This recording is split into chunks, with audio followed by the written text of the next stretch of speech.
اصل دې تبلیغ سره ډېر بد کېږي.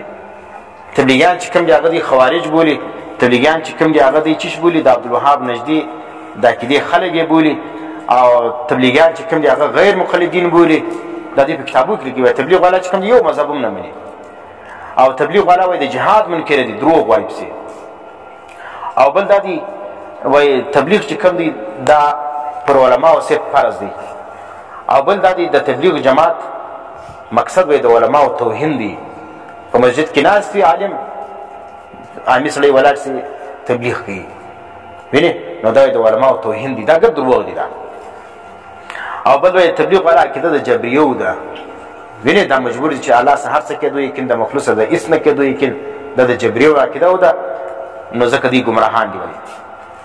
او تبلیغیان چې کوم دي په عقیده کې وایي د عبدالوهاب نجدي سره مشابه دي، ځکه دوی ګمراهان دي. نو موږ بیا دا ورته وایو چې دا زموږ د علاقې چې کوم بریلویان دي، وینې دا د سیفیانو سره په عقیده کې د بریلویانو سره په عقیده کې مشابه دي، ځکه دوی هم سیفیانو بریلویان دي.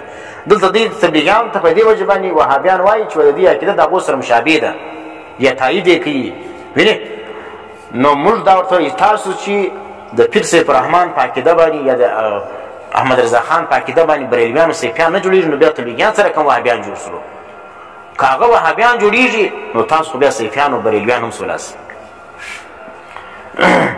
او بیا چې کوم دي وایي دا تبلیغیان چې کوم دي دا د امریکې یو ډله ده، امریکې دا د هغې مالي مدد کوي او پیسې ورکوي، دا دونه خرچې د کومه ځای دی د خیر ادا کوي. وینه دا یو کتاب دی لیکلی دی د لمر څرک دشمن ورک، 12 رسالې د هوس پیالې، دا اوس دې کتاب لیکلی د لمر څرک دشمن ورک.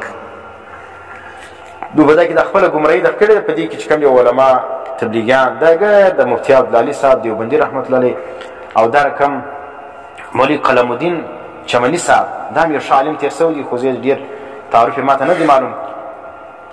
دا په چمن کې عالم تېر سوی مولوي قلم الدین چمني صاحب، دا هم د تبلیغ ډېره دفاع کړې په خپل وخت کې.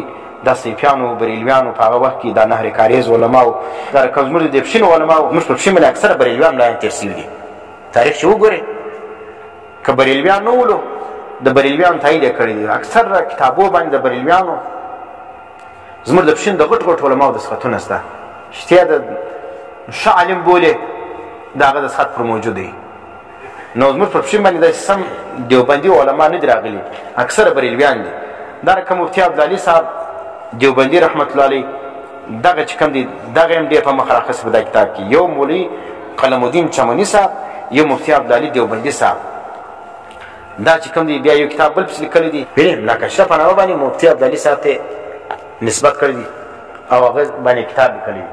نو دا رقم ډېر عقاید دي د دې چې ګور دی پر چیش کې د تبلیغ خلاف دي، دی اصل تبلیغ نه مني.